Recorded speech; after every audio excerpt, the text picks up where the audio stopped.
bigyan niyo po kami ng magandang panahon at maayos sa kalusugan upang sumamba, umawit sa kapurihan sa inyo, Panginoon. Nawa ang mga boses namin ay ihanda. Bigyan po kami ng pilingang hel upang kasama namin sa pag-aawitan. Pagpatawarin niyo po kami sa pagkulang at pagkakasala. Sa pangalan ni Jesus na aming tagapagligtas. Amen.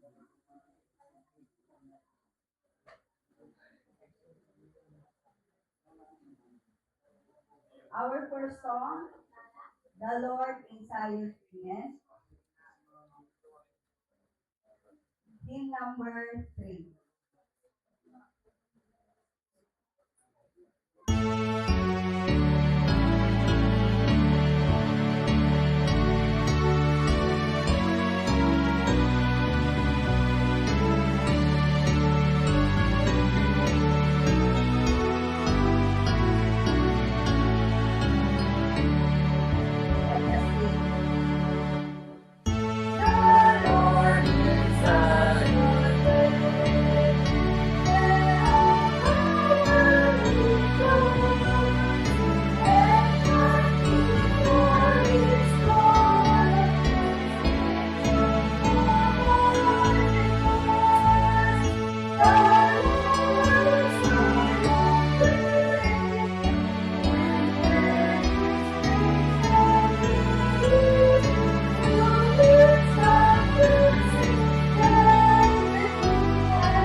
Our second song, Wait the Song.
Happy Sabbath mga kapatid.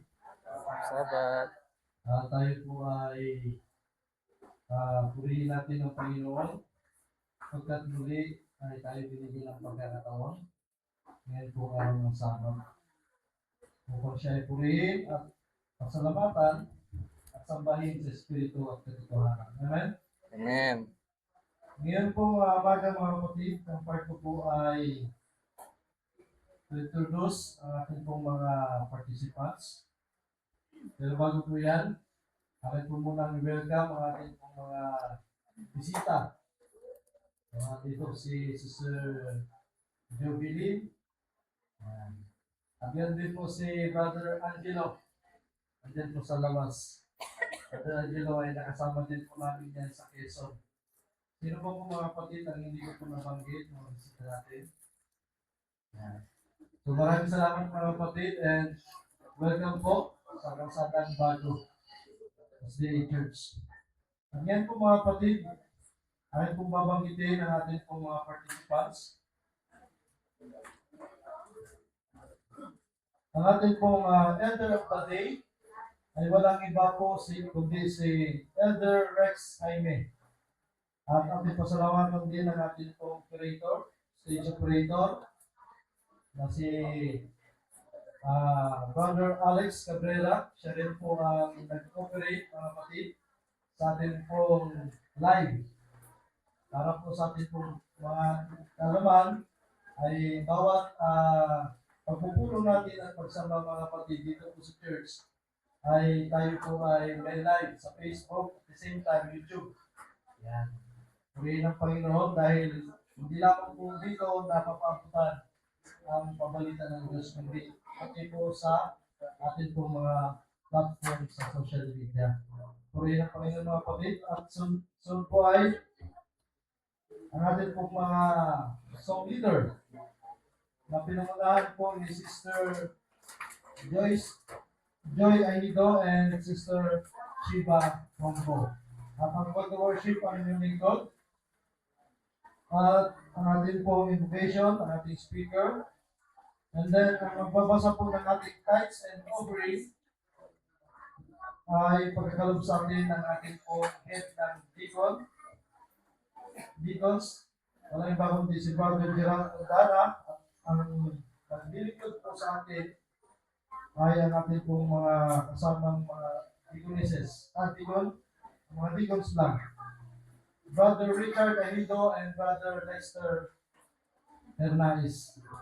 At para naman po sa ating scripture reading and prayer, kasamang prayer, ipagkakalog po sa atin ni Elder Yoli Baluya.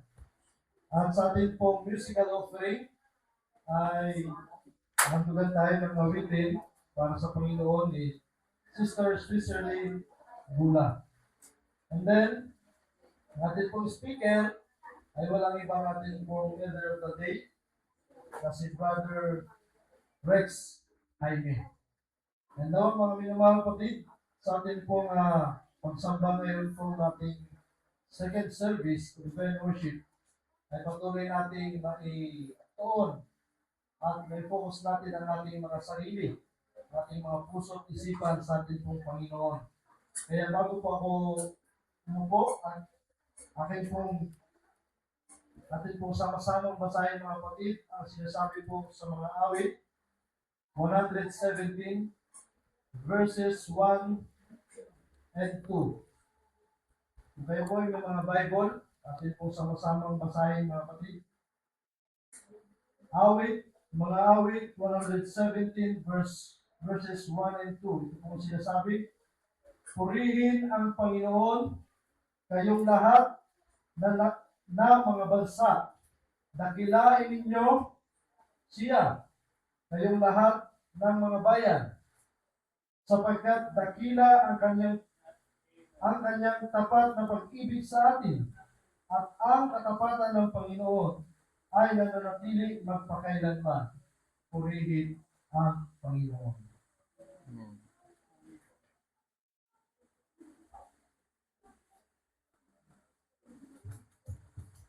Abide, O Lord, with us this holy hour.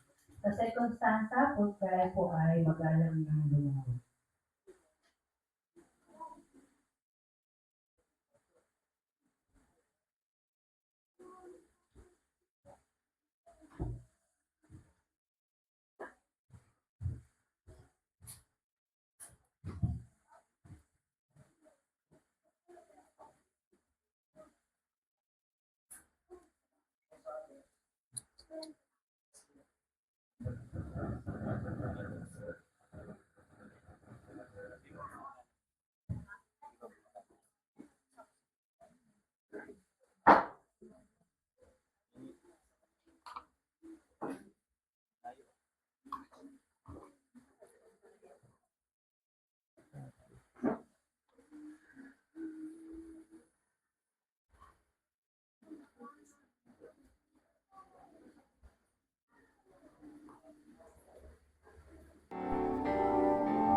Abide, O Lord, with us this holy hour. Come with your peace and fill us with your power. Draw near in love to all assembled here. Make every heart your dwelling place most dear. In quiet trust we wait before your face, O holy God. Now fill this place with grace. Let all be still before the Lord of light. In gentle awe we stand within His sight. For God is here. Let every voice grow calm and rest in Him, our refuge and our song. In sacred hush, our waiting hearts adore, till gentle spirits speak within our soul.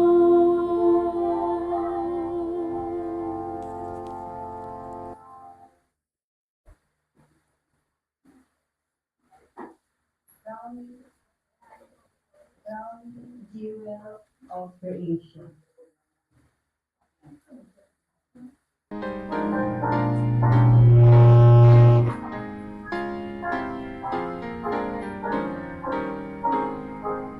Golden jewel of creation, blessed and hallowed, sanctified,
ng Diyos, sa aming pangpangirihan sa lahat, sa mga oras ng Panginoon.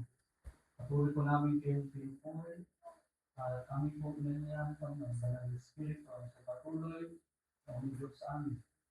Upang sa gayon sa amin po mga mensahe na maririnig, ito po ang mag-uot sa aming mga puso at isipan. Magamit namin, Panginoon, para sa pagpapalago ng aming pananampalataya at sa gawa. Salamat po, Ama, sa pag-ibig namin panalangin. Kapayapaan po nawa ang maghari sa bawat isa sa amin. Sa pangalan ng aming mga Panginoon.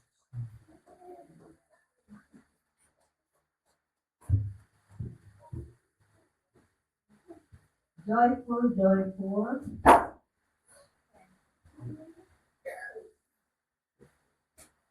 Be adorned. Hindi, meron dito.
Shall be seated.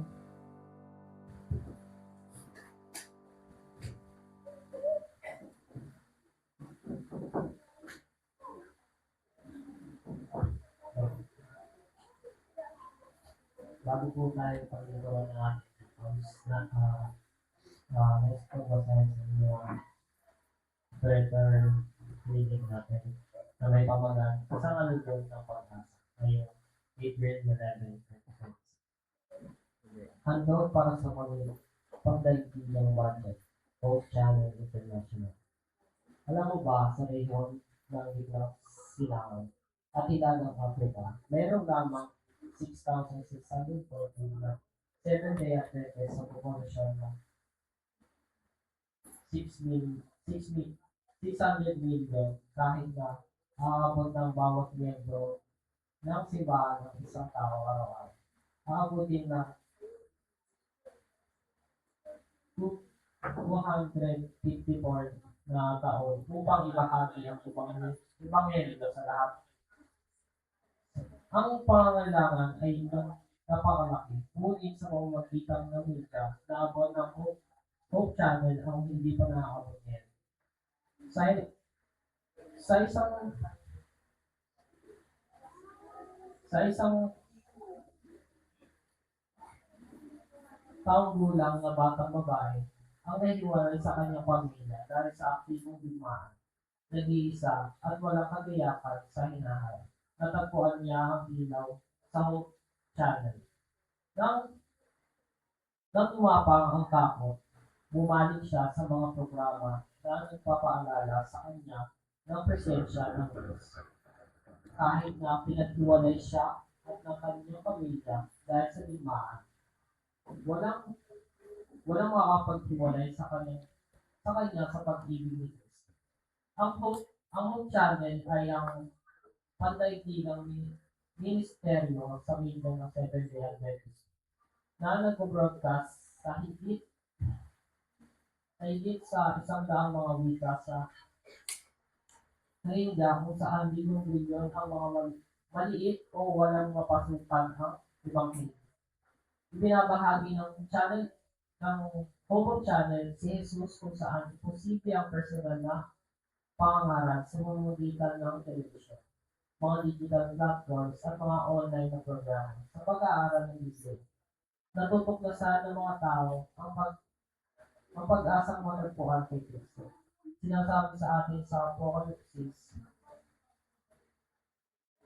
chapter 14, verse 6, na ang Ebanghelyo ay papunta sa bawat bansa, tribo, wika at tao. Sa pamamagitan ng media, ginagawa itong katotohanan ng Hope Channel.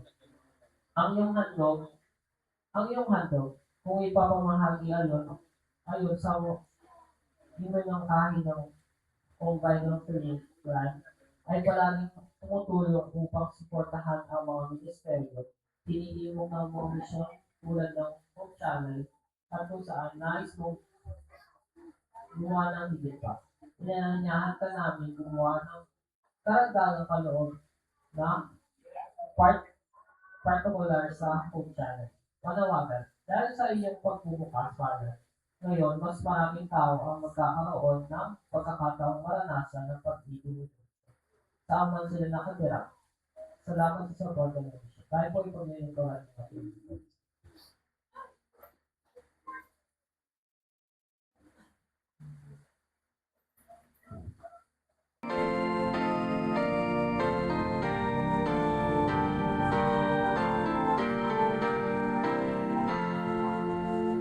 God who's giving us no ending from your rich and endless Lord. Nature's wonder, Jesus' wisdom, costly cross, grave shelter doors, gifted by you, we turn to you, offspring of yourselves in praise. Thankful sunshine rise forever, gracious daughter of our days.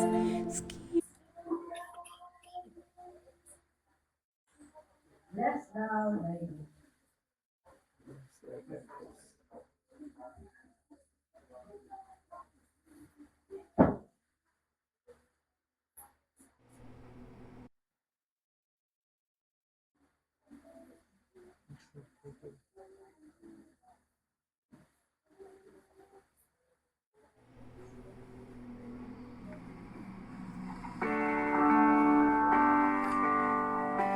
Bless the Lord who gives your rest abroad.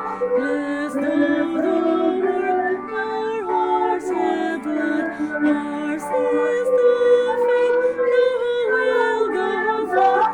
The rest of God is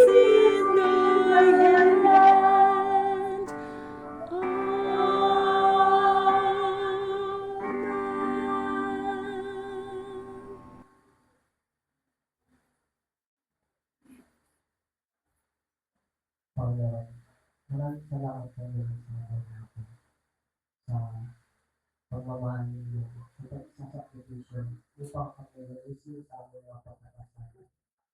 Lord, maraming salamat po sa inyo. Sa oras na ito, nilalapit po namin sa inyo.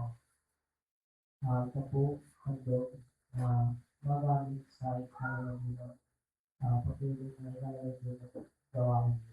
Maraming salamat po muli. Patuloy nyo po pagpalaan ng bawat isa sa aming bawat mga negosyo at pagkakaiba. Salamat po muli. Salamat ni Jesus. Amen.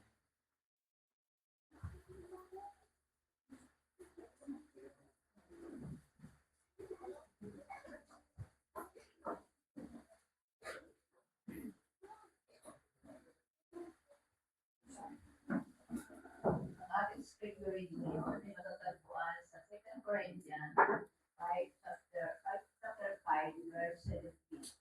Kaya't kung ang sinuman ay nasa kay Kristo, siya ay bagong nilalang. Ang mga dating bagay ay nagsisilipas na, na ito sila ay pawang naging mabago. Sa isang tanda.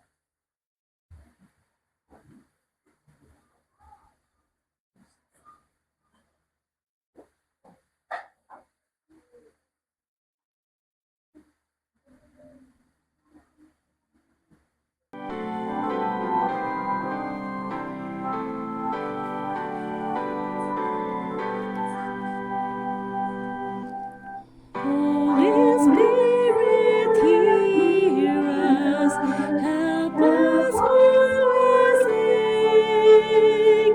Breathe into the music of the praise we bring. Holy Spirit, prompt us when we kneel to pray. Nearer come and teach us what we ought to say.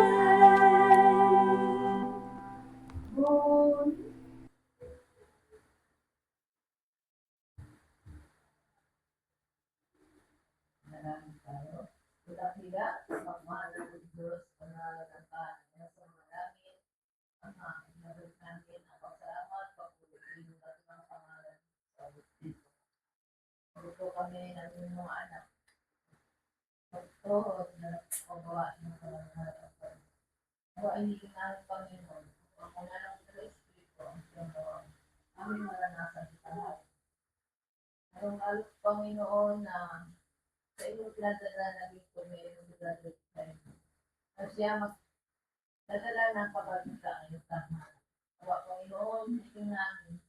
Ang iyong presensya, ang iyong banal na kaalaman ang siyang mananigawa sa kanya.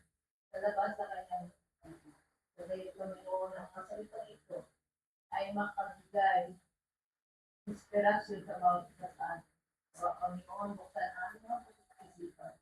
Pagkinggan ito at namin sa gayon ang masalitang ito ay aming panghawakan at i-apply sa aming buhay para may pagkakas. Pagkabayan ang bawat isa Panginoon para limin ang aming bawat pananampalataya na makilala ka bilang aming Diyos na ay manariyan din ang pagduduwang pabayaan sa kabila ng aming naranasan sa buhay sa araw-araw. Nawa Panginoon sa tanghali ito, nangyari nawa ang kapayapaan at pag-ibig sa aming puso Panginoon. Ang lahat ng ito, Panginoon, ay pinagpilin ko sa inyo. Nawa po, Panginoon, kapangyarihan, Panginoon, ang siyang nawa ng lahat. Patawarin mo kami, Ama, sa aming mga pagkukulang pagkakasala. Sana kami nagkamag-isip sa likod sa kanya.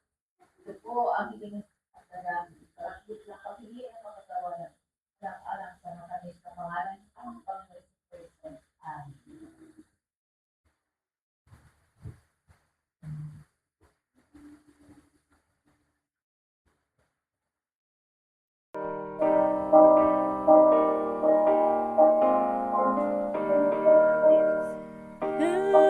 Heavenly Father, to thee we pray. On this holy Sabbath day,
Ayan. So, sa communication.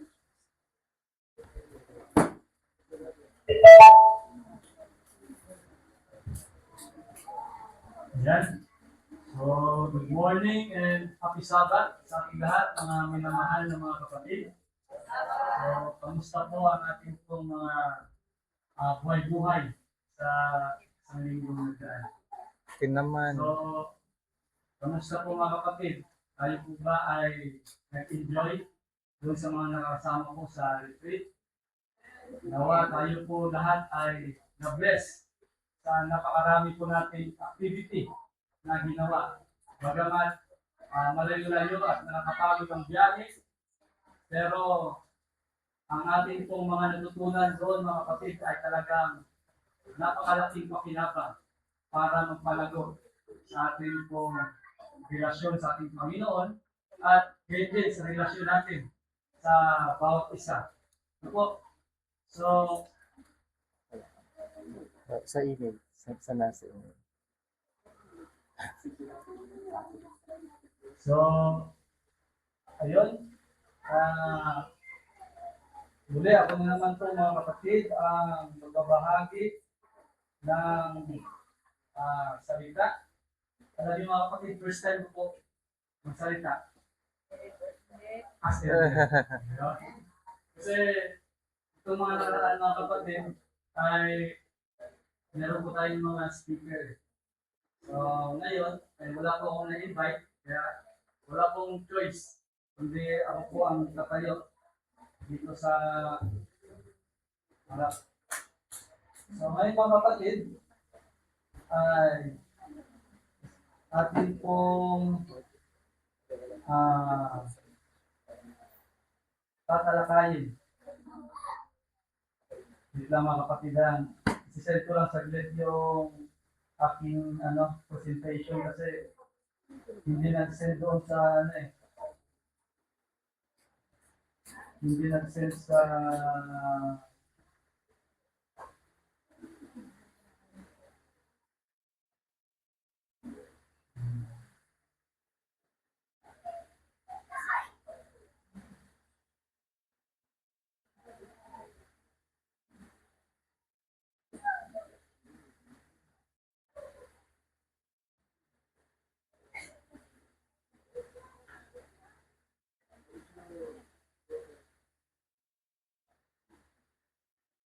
ayan. Para mas maganda, meron tayong makikita dito sa ating screen mga kapatid na. Kasi mas malamnam natin yung message na ating pong naririnig at nakikita din naman. So, ayan. So, bago po ang lahat mga kapatid, tayo po ay manalangin muna.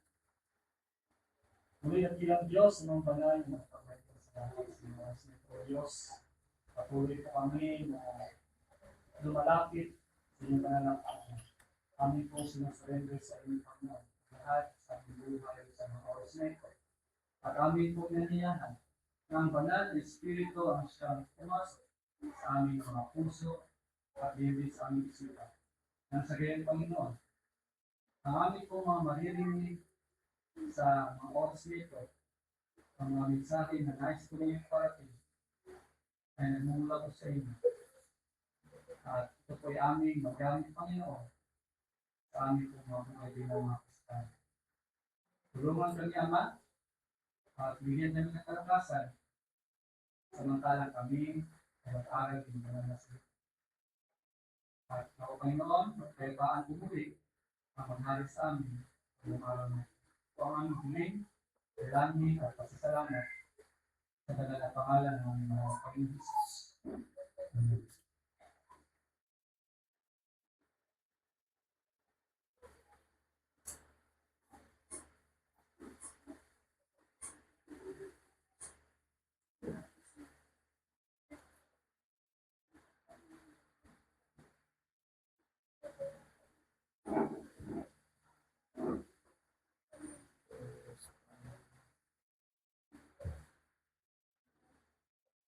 Alam niyo mga kapatid, sino po ba dito yung nakaranas na maligaw? Ayan, sa daan. Yung mga rider, madalas may mga karanasan din eh. Kahit ako, may karanasan ako sa mga ganitong sitwasyon, maligaw. Kasi minsan, akala natin, alam natin yung daan eh. Akala natin na hindi na natin kailangan ng Google Maps, no? Kahit gano'n naman Google Maps, hindi, alam ko yung daan na to. Kasi dito lang naman din sa dinet. Tapos nung umano na, nung pumunta na tayo, biglang parang iba na yung daan na dinadaanan natin. So, pero mga kapatid, pag nangyari sa inyo yun, anong gagawin mo niya?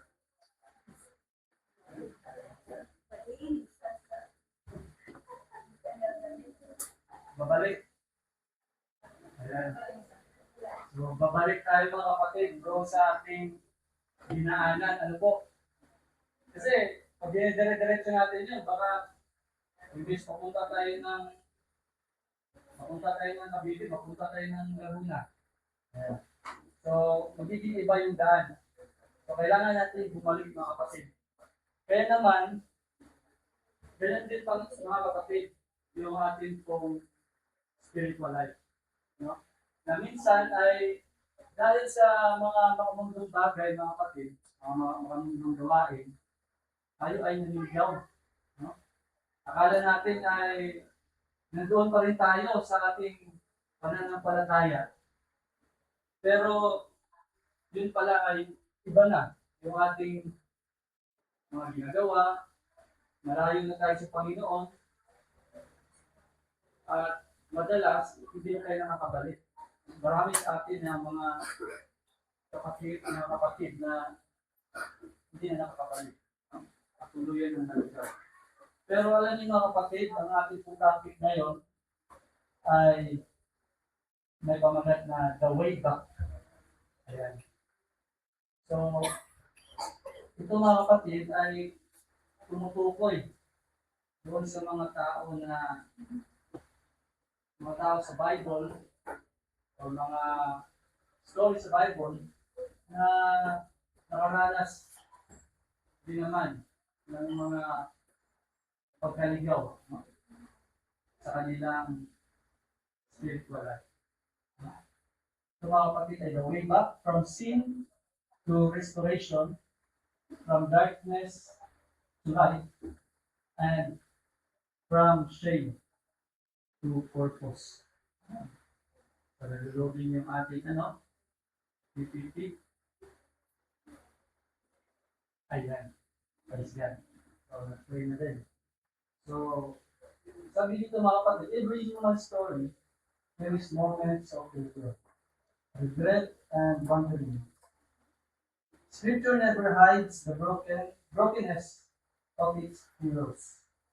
It reveals it so that God's mercy shines brighter. The Bible is not collection of a perfect people, but redeemed ones. Again and again, we see the way back. So, kaya po mga kapatid, yung mga tao dati sa Bible, hindi naman talaga sila perfecto katulad natin eh. Pero, sila ay karamihan sa nila bumalik sa Panginoon. at tinransform ang kanilang mga buhay. So, ating simulan mga kapatid sa buhay ni David. No? Si David mga kapatid, kung inyo pong iisipin ay hindi siya ordinaryong tao lamang, no? Sapagkat siya yung bukod tanging tao na lumaban at tumalo kay Goliath noong time na yun. No? Kahit si King Saul ay natatakot, walang mga sundalo doon na nangahas na kalabanin si Goliath. No? So, si David mga kapatid ang inanoint ng Panginoon upang talunin si Goliath. Pero mga kapatid, alam natin na sa kabila ng pagiging victorious ni David, sa kabila ng pagiging makadiyos niya, siya ay nadala pa rin sa tukso, no? Na nag-ugat kanyang kasalanan. Kung ating pong titingnan dito mga kapatid, siya ay nagkaroon ng adultery, no? Kay Bathsheba. At nagawa niya pa na i-arrange yung pagpatay sa asawa ni Bathsheba, which is yung kanyang magaling na general, no? Na si Uriah, para lang matakpan yung kanyang kasalanan mga kapatid. No? Kung ating mababasahin yung 2 Samuel 11, chapter 11, verse 14 to 17, makikita natin dito kung paano niya pinlano. Ano? At siya, mga kapatid, ay nagkaroon ng abuse sa kanyang kapangyarihan. Dito sa 2 Samuel 12:9, David used his authority as king to take what did not belong to him. Sabi. At gayon din, pride. Nagkaroon siya ng pride. David ordered a census motivated by pride and self-reliance rather than trust in God. So, dito mga kapatid, ay nagsimula siya na nag-rely sa kanyang sarili at hindi na sa Panginoon. Kaya naman, maraming consequences ang nangyari sa kanyang buhay. Ano po mga kapatid, no? So, nagkaroon siya ng conflict sa kanyang family. At yung bata na kanyang pinanganak ni Bathsheba dahil sa kanilang ginawang adultery ay namatay. At nagkaroon ng rebellion at division sa kanya pong sambahayan. Pero, dahil pa man mga kapatid, sa 2 Samuel 11:12, at sa Psalm 51, pag ating mabasahin, sabi dito, David, a man after God's own heart, fell into grievous sin. Adultery to Bathsheba, arranged murder of her husband, Uriah. For months, David hid his sin, but heaven was not silent. God sent Prophet Nathan, and David's defenses crumbled. Pinadala ng Panginoon mga kapatid si Propeta Nathan upang kumprontahin si David doon sa kanyang mga maling ginagawa. At noong time na yun mga kapatid, David's way back was not denial, excuses, or self-justification. It was broken repentance. So, nung kinumpronta siya mga kapatid, hindi siya nagbalaki, hindi siya nagpagaas.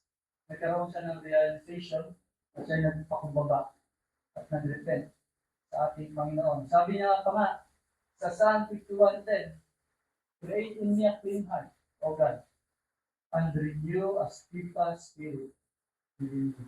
Kung tayo mga kapatid, nagkasalan tayo, sinasabi ba natin sa Panginoon, nalinisin ang ating puso. Kung tayo ay nagkaroon sa palagay natin, kapag sobrang yung mga ginagawa natin, nagiging kagaya pa tayo ni David na pag pinumpronta tayo ng Panginoon. Kasi mararamdaman natin yan mga kapatid na pag tayo ay tinawag ng Panginoon, tayo ay sinuway, minsan sinasaway tayo ng Panginoon sa magitan ng mga consequences na nangyayari sa ating buhay. Pero madalas, di pa rin natin pinapakinggan, kaya lumalaki yung consequences na kanyang binibigay. Pero si David mga kapatid, ay siya ay nagpakumbaga. Ano po? Sabi dito sa lesson mga kapatid, true repentance restores intimacy with God, even when scars remain. So, pag tayo mga kapatid ay totoo na nag-repent sa ating Panginoon, ang Diyos ay i-restore niya yung kanyang relasyon sa atin. At kahit na gayon pa man ay yung mga scars na ating naranasan ay gagawin niya magaganda. No? Gagawin niyang lesson sa ating buhay na magiging testimony natin mga kapatid sa mga susunod na panahon. Tayo naman ay pumunta sa buhay ni Peter. From denial to bold witness. So, dito mga kapatid, sabi dito, Peter's pride didn't look like arrogance at first. It looked like confidence, passion, even loyalty. But it quietly set him up for failure. So, noong una doon mga kapatid, hindi nagiging arrogante. Pero, nagmumukha itong kumbaga parang confident siya sa kanyang ginagawa. Kumbaga, kumpiyansa sa kanyang sarili ba na masyado nagiging mayabang siya. Kasi nga, iniisip niya na na kaya niya. No? Yung kanyang passion, at saka yung kanyang loyalty sa Panginoon. Pero yun pala ay magdadala sa kanyang pagbagsak. No? Meron siyang overconfidence sa kanyang sarili. Na sinasabi niya pa sa Panginoon dati na kahit daw ang lahat ay umalis, kaya hindi aalis. No? Pag-binasa natin sa Mark 14:29. Sabi dito, Peter trusted his own devotion more than Jesus' warning. He believed he was the exception. Kala niya ang iba lang. Yung alis. Kala niya kaya niya sa aming sarili. Now, comparing himself to others, he measured his faith against the other disciples instead of measuring it against Christ's word. Resisting oppression. When Jesus rejected his denial, Peter didn't ask for strength. He argued. Nakipagtalo pa siya sa Panginoon. Acting in the flesh. In Gethsemane, Peter swung a sword instead of submitting to God's will. So, ito yung tinutulan ng tenga niya yung sundalo, no? Mga kapatid. Doon sa Gethsemane, nanguhuli nila ang ating Panginoon. Dito, fear exposed false confidence. When pressure came, the bold apostle collapsed in denial 3 times before a servant girl. So, yung tinuro siya mga kapatid ng servant girl, dininay niya si Jesus Christ. Hindi lang isang beses, kundi 3 beses. Gaya ng sinabi ng ating Panginoon sa kanya. Nung nagwag ng Panginoon. So the painful truth, Peter was not as strong as he thought, but he was exactly who Jesus knew he was. So, kaya na sinabi ng ating Panginoon sa kapatid, Peter ay bukod tanging siya lang yung nagpamayabang sa kanyang sarili. Nung mga kapatid, lumakad na siya sa tubig kasi gusto niya na puntahan yung ating Panginoon. Pero nung nandun na siya sa tubig, siya ay nagkaroon ng pagdududa at takot. Kaya siya ay nalunod. So, talagang yung kanyang self-reliance, yung kanyang pinairal, mga kapatid kanya na. Hindi ang mga salita na binanggit na ating Panginoon. Sa Luke 22:54-62 and John 21:15, sabi dito, Peter swore loyalty unto death. Kahit daw kamatayan, sabi niya. No? Yet denied Jesus 3 times in a single night. When the rooster crowed, Peter wept bitterly. His failure crushed his confidence and identity.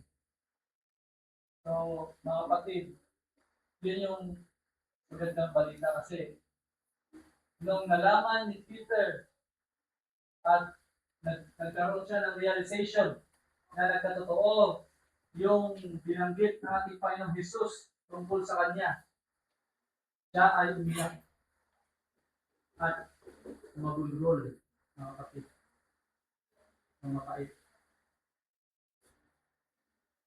Pero nung si Judas, mga kapatid, nung pansinin natin, hindi siya, nung nagkaroon siya ng realization, iba yung kanyang ginawa, nag-gipay siya.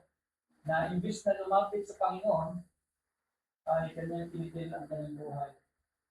Kaya mga kapatid, si Peter ay talagang ating masasabi na siya ay gumawa ng isang choice na maganda. No? Sapagkat siya ay nagbalik sa ating Panginoon. After the resurrection, Jesus sought Peter not to condemn him, but to restore him. 3 times Jesus asked, "Do you love me?" Healing 3 denials with 3 affirmations of love. Sabi dito mga kapatid, failure met by grace. Jesus had already prayed for him. I have prayed for you that your faith may not fail. So, Peter failed, mga kapatid, because Peter, pero ang kanyang pananampalataya ay nakasurvive. So, nawa mga kapatid sa ating kagaya din ni Pedro, na kasi minsan may mga pride din tayo na tayo lang yung nakakaalam, mayroon tayong mga tinatago tayo sa ating buhay. Pero, pagka nagkaroon tayo ng realization mga kapatid, tayo po ay bumalik sa ating Panginoon. Tayo po ay mag-way back. Kasi ang way back mga kapatid ay napakadali lamang. No? Kasi ang Panginoon ay laging nakasunod sa atin. Kahit ikaw ay lumayo sa Kanya, ang Panginoon ay patuloy na nakasunod sa atin. At para tayo ay makabalik sa Kanya, isang step backward lamang. At tayo ay nasa Panginoon na ulit. Ganun po, mabuti at mapagmahal ng ating Panginoon, mga kapatid sa ating buhay. So, tayo po ay dadako sa next slide.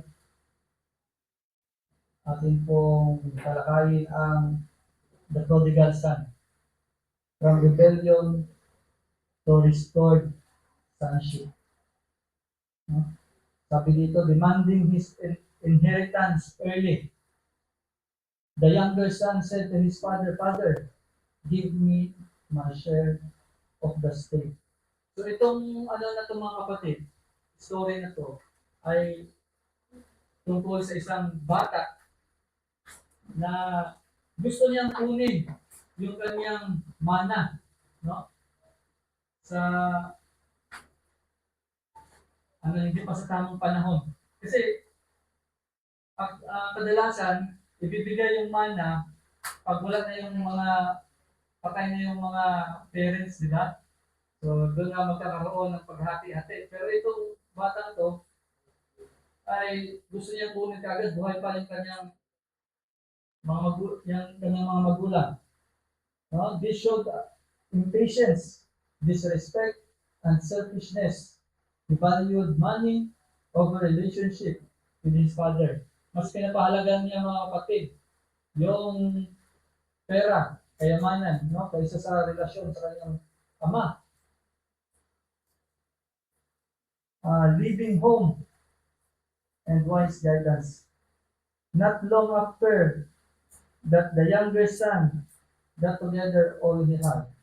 He set off a distant country. Nung nakuha na mga kapatid nung bata, yung kanyang mga hinihingi, mga kayamanan, galing sa kanyang ama, ay siya ay nagpakalayo-layo at pumunta doon sa countryside. At kanyang binaldas ang kanyang kayamanan sa pamamaraan na makamundo. No?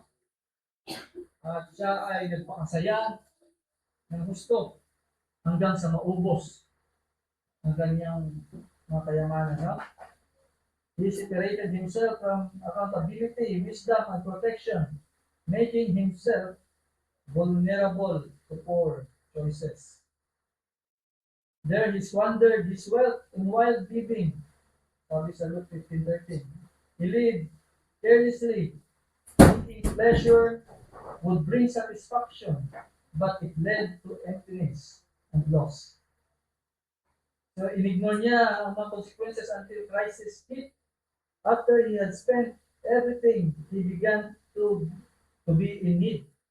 After niya maubos ang kanyang kayamanan, ay nagsimula siyang mangailangan nagsimula siyang nagipit. No? He failed to plan wisely and only rejected when suffering forced him to do so. So, siya ay naghirap mga kapatid. Dumating sa kanya buhay na talagang siya ay nasa pinakamababang antas ng mga Jew that time. Kasi pag sa panahon dati mga kapatid, pag ikaw ay isang Jew at ikaw ay nagpapakain lamang ng mga baboy, ikaw ay pinakamababang antas na tao. The prodigal son demanded his inheritance, rejected his father's authority, and wasted everything in reckless living. Eventually, hunger and humiliation brought clarity. Pero nung time mga kapatid na nagkaroon siya ng realization, no? He came to himself. His way back began with humility and confession. Yet before he could finish his apology, the father ran to him, embracing him, clothing him, and restoring him fully as a son. Nung siya mga kapatid ay nagkaroon ng realization, siya ay nagplano na bumalik sa kanyang tatay. Ang iniisip niya, siya ay babalik na isang servant. No?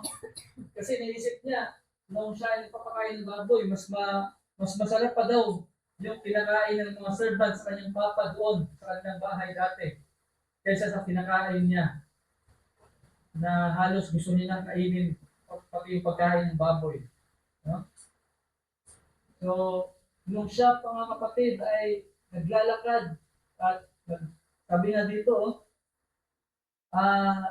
gumagawa siya ng salita para mag-apology sa kanyang papa papunta doon sa kanyang bahay. Ang kanyang tatay ay tumakbo na sa kanya. No? At siya ay niyakap at siya ay dinamitan. Na-restore sa kanya mga kapatid ang lahat. No? This parable reveals God's heart. He does not merely tolerate or return. He celebrates it. The turning point was not the father's reaction, but the son's decision to return. Even after many bad decisions, one good decision, turning back can lead to full restoration. Sabi pa nga ni Ellen G. White, sa Christ of the Lesson, page 202. No matter how sinful the wanderer, the Father longs for his return. Gaano man tayo makasalanan mga kapatid sa mundong ito, ang Panginoon ay tapat at handang tumanggap sa atin kung tayo ay tunay na lalapit sa Kanya. No? Ang langit mga kapatid ay magsiselebrate kung mayroong isang magbabalik sa Kanya, isang kaluluwa magbabalik sa Kanya. Kaya mga kapatid, minsan sa ating buhay tayo ay nakaranas ng ganito. Kagaya ng prodigal son, pag medyo ayahay yung ating pakiramdam, parang gusto natin na mag-iwaliw. No? Minsan gusto natin unahin yung mga makumundong bagay. Minsan, ayaw na natin magsimba, ayaw na natin pumunta sa church. Kasi gusto natin magpakasarap na lang. No? Kasi ayaw natin tumanggap ng part. Ayaw natin na maglaan ng oras. Kasi gusto natin na, parang saya-saya lang. Pero yung buhay kasi mga kapatid, hindi ganun. No? Kung ganun yung pipiliin natin mga kapatid, wala kasing ganun sa langit eh. Kasi sa langit ay puro papuri, puro pagsamba. Dito, magagawa natin yung mga makamundong bagay. Kaya kung ikaw ay nasanay sa mga makamundong bagay mga kapatid, pag tayo ay nasa langit, mabubuhay ka talaga. No? Pero, yung natin mga kapatid, pangako ng Panginoon, ay buhay na walang hanggan. No? Na talagang halos doon lahat ay naroon na. No? Nandun talaga mga kapatid ang tunay na kasiyahan. Kasi ang mga dala ng mga kamundong bagay ay puro lamang pansamantala. At lahat ay nasisira. Punta tayo sa buhay ni Samson. From compromise to repentant surrender. Ayan. Choosing lust over God's will. Sabi sa Judges 14:1 verse chapter 1 verse 1 to 3, Samson desired a Philistine woman, ignoring God's instruction and his parents' counsel. So, nung time na yung mga kapatid, si Samson ay hindi talaga sila pwede makiayon doon sa mga Filisteo. Pero siya ay nagpadala mga kapatid sa akit ni Delilah, no? Alam natin kung gaano siya kalakas. Siya ay talagang pinagpala ng ating Panginoon at bigyan ng kalakasan na talagang wala yung ordinaryong tao, no? Marami siyang mga digmaan na talo din dahil sa taglay niyang kalakasan. Pero siya mga kapatid ay na-fall, no? Siya ay nag-fail dahil lamang doon sa lust na kanyang pinairal, no? Doon kay Delilah. At doon lahat nag-umpisa ang kanyang pagbagsak. Noong nalaman ni Delilah na ang kanyang palang kalakasan ay nagbumula sa kanyang buhok, ay siya ay nilasing lamang at pinutol ang kanyang buhok, mga kapatid, no? Samson visited prostitute in Gaza. Repeated exposure to sin, weakens spiritual sensitivity. He touched a dead lion, breaking his Nazirite vow. Small disobedience prepares the way for greater failure. Samson told Delilah the secret of his strength after persistent temptation. Wrong relationships can drain spiritual power. He did not know that the Lord had departed from him. Past anointing cannot replace present obedience. So, unti-unti mga kapatid, nung siya ay pinairal niya ang kanyang kasalanan, ang kanya pong yung anoint, pag-anoint ng Panginoon sa kanya, ay unti-unti nawawala. No? At tuluyang nag-depart na sa kanya ang Panginoon at ang kanyang lakas tumula. Pero ganoon pa man mga kapatid, Samson was anointed, gifted, and strong, yet morally careless. Step by step, compromise weakened him until he lost his strength, his freedom, and his sight. Blind and bound, Samson finally prayed a sincere prayer of surrender. Sa kalagitnaan ng kanyang paghihirap doon mga kapatid, si Samson ay nag-pray ng sincero sa Panginoon. O Lord God, remember me. I pray thee and strengthen me just this once. Kahit sa isang sandali, mga kapatid. At sa isang sandali iyon ay nirestore ng Panginoon ang kanyang lakas at kanyang sinira ang haligi, mga kapatid, ng templo at nasira ang templo at namatay lahat ng mga nasa loob ng templo. In his final act, God restored his strength not for self-glory but for divine purpose. Though tragic Samson story shows that God still hears prayers prayed from broken places. So compromise blinds us, mga kapatid, but repentance realigns us. Minsan yung ating hindi pagsunod ay nakakabulag sa atin, no? Pero ang atin pong pag-repent ay makakapagpabalik sa atin, mga kapatid. Si Manasseh, mga kapatid, from extreme evil to humble repentance. Ito yung kanyang mga kasalanan, mga kapatid, yung mga ginawa niya. He reversed all godly reform. He practiced open idolatry and occultism. He desecrated the temple. He sacrificed his own children. Grabe. He shed innocent blood extremely. He led the nation into sin. Grabe yung ginawa ni Manasseh, mga kapatid, nang siya yung naging hari.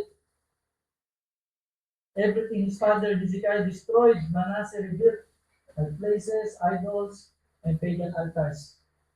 Yung sinira ng kanyang tatay, mga kapatid, na ay kanyang binalik, yung mga kasamaan na mga gawain doon. Pati yung paganism ay kanyang nirestore. No? Grabe yung kasamaan na kanyang ginawa, mga kapatid. At sabi pa nga dito, nag-practice daw siya, ng pagsamba kay Baal. Asherah poles, astrology, divination, pati witchcraft. He imported pagan religion straight into God's land. So dinala niya yung kasamaan sa tahanan ng Panginoon. He placed idols inside the house of the Lord openly, defying God's holiness. He burned his sons in the fire to false gods, and act scripture preach, especially abominable. Pati yung kanyang sariling anak, mga kapatid, ay kanyang inialay doon sa Diyos-Diyosan na sinasamba niya. Grabe yung kanyang ginawa, mga kapatid. Pero dito sa mga kapatid, sa turning point, ating mababasa, sabi dito, the Assyrians captured him, bound him with hooks, and dragged him to Babylon. Powerless and humiliated. The king who defied God finally prayed. So, siya mga kapatid ay nahuli ng mga Assyrians at siya ay pinaladkad, no, gamit yung mga hook papunta sa Babylonia. At dahil sa kanyang paghihirap mga kapatid, sa sakit na kanyang mga nararamdaman, siya ay nag-pray. No? Patunay ng Diyos. Hindi sa kanyang Diyos-Diyosan. In his distress, he sought the favor of the Lord his God and humbled himself greatly. And God was moved by his entreaty. The proud, violent king became a repentant servant. Scripture emphasized his humility more than his throne. Purpose not clean record. God restored Manasseh to Jerusalem, but the consequences of his sins remained in the nation. Evidence of real change. Manasseh removed foreign gods, repaired the altar of the Lord, and urged Judah to worship the true God. Dahil sa kanyang pag-repent mga kapatid, restore ng Panginoon ang kanyang trono. At kanyang ginawa, inalis niya ang mga dati niyang gawain. No? Yung pagsamba sa Diyos-Diyosan, pagsamba kay Baal, mga witchcraft, lahat. At siya ay nag-umpisang mag-rely sa Panginoon. The theological shock. This isn't justice as we expect. It's mercy as God reveals it. No? Kahit na ganun pa man ka makasalanan mga kapatid kay Manasseh, pag tayo talaga ay bumalik sa Panginoon at maging humble at maging totoo tayo sa ating buhay, sa ating pag-repent sa Kanya, tayo ay pakikinggan ng Panginoon, mga kapatid. God heard Manasseh before he returned him. Restoration began in Marvin. Okay, number 6. Dito naman tayo sa buhay ni Paul. From persecutor to apostle. So, alam naman natin mga kapatid na si Paul ay talagang siya yung grabe yung persecute niya sa mga Christian dati. No? Na siya yung nag-uutos na patayin yung mga Kristiyano, usigin, lahat. Siya din yung nag-approve mga kapatid, no? Yung sa pagbabato kay Stephen. Ayan. He is a fervent Pharisee. He was highly educated in the law under Gamaliel and deeply committed to Jewish traditions. So, ano siya mga kapatid? Kumbaga, devoted siya sa law, no? At sa tradition ng Jewish. Kaya nawawala yung love doon sa kanyang mga ginagawa. Persecutor of Christians. He actively hunted followers of Jesus, approving their imprisonment and even execution. Self-righteousness and proud. Ito yung delikado mga kapatid eh. Paul believed he was defending God's honor, by destroying what he saw as heresy. His zeal blinded him to God's truth. Akala niya tama pa yung ginagawa niya. No? Akala niya yung ginagawa niya ay dinedefensahan niya ang Panginoon sa magitan ng pag-usig ng mga Kristiyano. Kasi nakabase lang siya doon sa law eh. Puro siya law. Pero yung love, wala. No? Kaya nagkaroon siya ng mga violent na movement. No? Oppose God's plan unknowingly. Hindi niya alam na ino-oppose nila pala yung Panginoon. Pero ganoon pa man mga kapatid, nung siya ay in-encounter ng Panginoon, no? Post-transformation on the road to Damascus. kinonfronta siya ng Panginoong Hesus Kristo. Saul was relentlessly pursuing Christians, believing he was serving God. On the road to Damascus, a blinding light and the voice of Jesus confronted him. Saul, Saul, why do you persecute me? Yun yung kanyang narinig, mga kapatid. In that moment, his self-righteous pride was shattered. Doon niya lang na-realize na yung kanya palang inuusig na inaakala niyang kalaban ay ang mismo ng ating Panginoon. Saul was blind for 3 days, symbolizing spiritual and physical helplessness. He had to stop acting on his own strength and face the truth. He was fighting God unknowingly. Siya ay nabulag, mga kapatid, ng 3 days. At after ng kanyang pagkabulag, ay doon niya na huli na intindihan na ang Panginoong Jesus ang tunay ng Diyos. The submission, prayer, and dependence. During his blindness, Saul fasted and prayed, surrendering his agenda. God arranged for Ananias to restore his sight, a step of obedience and humility. So, ginamit ng Panginoon si Ananias, mga kapatid, upang i-restore ang kanyang paningin at doon nag-umpisa ang kanyang pagsunod at humility, mga kapatid. The transformation from persecutor to preacher. Saul became Paul, a follower of Christ. He immediately began proclaiming Jesus as Lord, the very faith he once tried to destroy. His zeal didn't disappear. It was redirected toward God's true mission.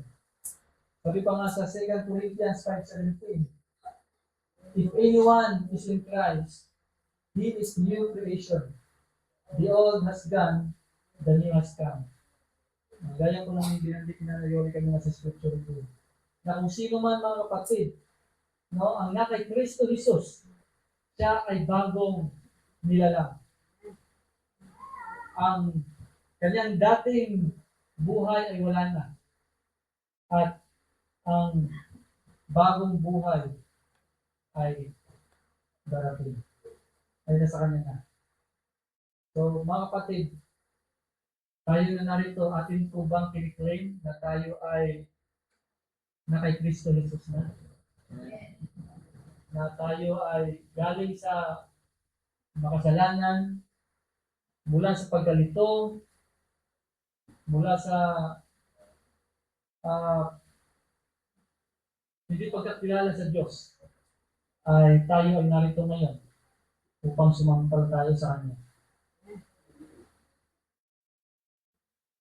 Si Mary Magdalene, hindi man siya may tuturing, mga kapatid, na talagang makasalanan. Pero doon kasi sa time nila dati, na once ikaw ay na-possess ng demons, ikaw ay marumi, ikaw ay karumaldumal. At ito ang nararanasan ni Mary Magdalene, mga kapatid, na talagang siya ay lubhang nagkaroon ng hopelessness, no? Despair. Before returning to God, Mary Magdalene lived in spiritual bondage, emotional despair, and social isolation. Utterly powerless, yet silently longing for freedom. Naghahanap siya, mga kapatid, na siya ay magkaroon ng freedom, no? Mula sa kanyang pagkakaroon ng possess. Spiritual oppressed, emotionally broken, hopelessness, despair, and constant suffering. Socially isolated, alienated from community and family, desperate for healing. Desperado siya na gumaling. Nothing in the world could restore her fully. Her condition created a deep awareness of need, setting the stage for the encounter with Jesus. So, talagang noong time na yung mga kapatid ay nandun lang siya sa loob ng kanilang tahanan. No? Hindi siya makalabas. Kasi nga, meron siya ay na-possess. At wala siyang freedom mga kapatid. At napakahirap na kanyang sitwasyon. Mary Magdalene after Jesus totally healed her. Nung siya mga kapatid ay napagaling na ng ating Panginoon, siya ay nagkaroon ng spiritually free. Now, Jesus cast out all 7 demons, freeing her from spiritual oppression. She could now worship God without fear in hindrance, fully alive in faith, emotionally restored. The torment and despair that once dominated her life were replaced with peace, joy, and purpose. Her heart and mind could now focus on God instead of fear and bondage. Socially, reintegration. No longer an outcast, she became part of the community of Jesus followers. She traveled with him and supported him with ministry showing her restored role in society and God's plan. Devoted witness. Si Mary Magdalene mga kapatid ay isa sa mga naging unang witness ng pagkabuhay ng ating Panginoong Hesus. No? At nagkaroon siya ng life purpose. From being oppressed and powerless, she became faithful disciple, serving and glorifying God. Her story exemplifies how total healing brings total restoration. Body, mind, and spirit. So, tangi-tangi mga kapatid ang ating Panginoon lang ang nagkakayahan na pagaling sa atin, tumanggap sa atin, na minsan akala natin ay wala na tayong pag-asa dahil sa ating mga ginagawa.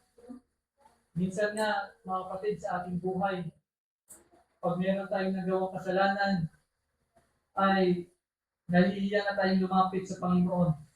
Kasi akala natin, yung kasalanan natin ay talagang hindi niya kapatawad dahil sa ating iniisip. No? Na, kumbaga, humingi na tayo ng kapatawaran sa Panginoon, tapos maya-maya, nagagawa na naman natin ang kasalanan na yun. Kaya naman akala natin ay wala na tayong pag-asa. Pero mga kapatid, ang biyaya ng ating Panginoon ay mas dakila kaysa sa ating mga iniisip. The Lord does not turn away from the sinner because of his sin. He may make mistakes and disappoint himself. But if he repents and believes and truths in the merits of Jesus Christ, the Lord will pardon all his transgressions. Sabi sa Faith and Works, page 38. 1 John 1:9, sabi, if we confess our sins, he is faithful and just, and will forgive our sins and purify us from all unrighteousness. Sa tingin niyo ba kapatid, yung kasalanan niyo ay mas malala pa doon sa mga kasalanan na binanggit ko kanina, katulad ni Paul, katulad ni Manase, at katulad ng pagtanggi ni Peter? Alam niyo mga kapatid, yung mga kasalanan natin ngayon ay napakababaw lang. Huwag po tayong mahiya na lumapit sa ating Panginoon pag hindi na natin kaya. Kasi yung Panginoon mga kapatid, siya ay naghihintay lamang na tayo ay manumbalik. Sabi pa nga dito, sin may cause us to fall, but grace gives us a way back. God is not the only God of circumstances. He is also the God of transformation. Yan ang sabi sa 2 Corinthians ulit. Therefore, if anyone is in Christ, he is new creation. The old has gone, the new has come. So, alam niyo mga kapatid, minsan sa ating buhay ay ginagamit ng Panginoon yung ating mga scars para mas mapaganda, no, yung ating buhay. Sa Japan mga kapatid, yung mga basag na mga jars ay kanilang nire-restore. Pero yung pag-restore nila mga kapatid ay kakaiba. No? Ginagamitan nila ng gold yung mga cracks. Kaya yung cracks, hindi mo siya makikita na cracks. Kundi makikita mo siya na beauty, no? Design. Mas lalo siyang gumanda kaysa sa dati. Ganun din mga kapatid ang ating buhay na minsan na makasalanan. Pero nung tayo ay nanumbalik sa Panginoon, kanya tayong ni-restore. At hindi lang basta ni-restore, kanya tayong ginamit at binigyan niya tayo ng purpose. No? Kagaya ng Paul. In conclusion mga kapatid, at alas 12 na, the way back still open. 7 lives, 7 failures, and 1 faithful God. The way back is not perfection. It is repentance. The way back is not self-effort. It is surrender. The way back is not fear. It is faith in God's mercy. Wherever you are today, fallen, distant, ashamed, or weary, there is a way back. The Father is still watching. Jesus is still restoring. The Spirit is still transforming. Marami pa tayo, may oras pa tayo mga kapatid. Kung sa tingin natin ay may kasalanan tayong tinatago na hindi pa natin binubunyag sa Panginoon, may oras pa tayo para tayo ay magbalik sa Kanya. Sabi ng Panginoon sa Malakay 3:7, return to me, and I will return to you, says the Lord. Invitation. Sabi mga kapatid, come home. God is waiting. Nawa mga kapatid, ay ang mensaheng ito ay nagkaroon po tayo ng reminder, nagkaroon po tayo ng lesson na para tayo ay mag-way back papunta sa ating Panginoon mula sa ating mga dating gawin na makamundo. At nawa mga kapatid, atin po itong manamnam magamit sa ating po pamumuhay sa araw-araw bilang mga Kristiyano. Ito po ang ating mensahe. Salamat and happy Sabbath po muli sa ating lahat. Amen.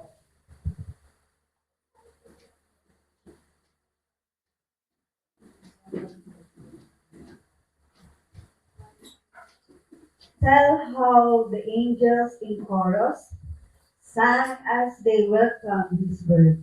Glory to God in the highest, peace and good tidings on earth. Let's stand and sing, Tell Me the Story of Jesus. Hymn number 72.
Salamat po, dakilang Diyos, sa mensahe na inyong pinagkalos namin.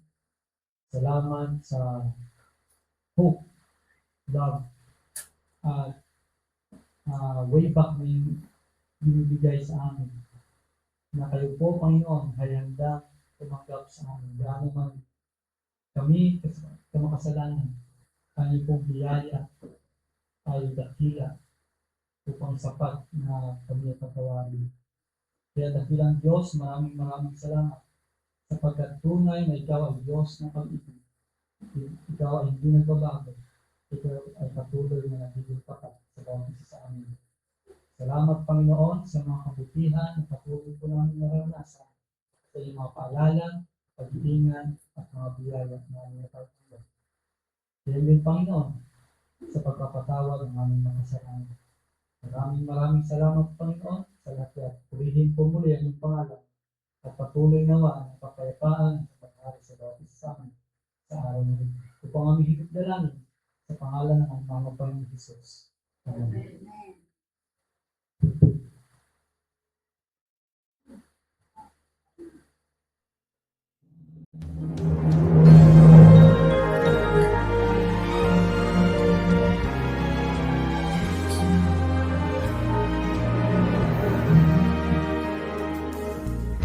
Even though you speak, hold me far and near. Jesus is the only way. With a humble heart, let us do our part. That's our mission every day. Prophecies fulfilled, there's no time to waste. Yes, declare that Jesus saves. Christ so loved the world that he gave his life. His glory shall proclaim. Grounded in the Bible, focus on the vision, till you see him high in the sky. Soon we hear the trumpets, thunder will be sounding, here becomes the people here. He descends in glory, majesty and power, God our love will reign and be. We will walk to pray for the latter rain, and to walk in unity. Hand in hand we stand, all across the land, reaching for the world to see. He's the great I am, He is Lord of Lords, worthy of the highest praise. Wonders will be seen as the Spirit leads, before we will be prepared. Counted in the Bible, of the vision, till we see Him high in the clouds. Still we hear the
Amen. Happy Sabbath po mga kapatid.